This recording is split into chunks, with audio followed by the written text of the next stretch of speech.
Spend the day with me in the village. So a lot of the comments on my last video were asking, oh, where's part two? Where's part two?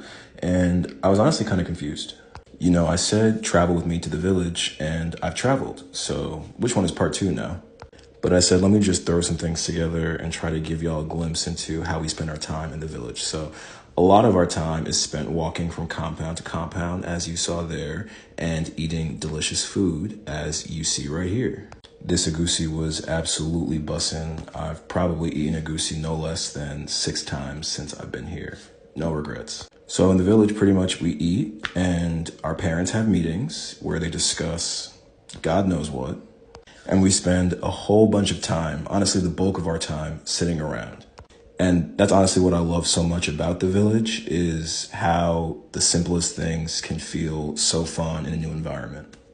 Here's my brother eating gari. He notoriously does not like gari, so this was a monumental occasion for all of us. This is me chasing a wild chicken that I saw because when in the village. Now, this particular day happened to be New Year's Eve, so my uncle had a big party at his compound, and here I am with my favorite new cousin, Chikamso, just, you know, speaking Igbo to him, one Igbo man to another, very regular things. You already know the vibes. Obviously, it was New Year's Eve, so people wanted to turn up. Here we are taking shots, cheersing to the new year, ayy, and then it was time to party. We danced all night long because one thing about Nigerians, we are good for a little two-step, whether you ask for it or not. And here is my little cousin Somto. He is hilarious, and I'm taking that move back to the States with me.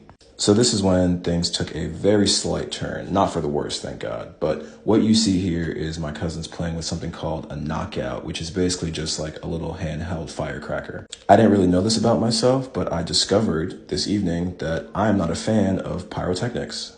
And so as if the knockout wasn't bad enough, then we went to another village nearby and these motherfuckers were playing with real life fireworks.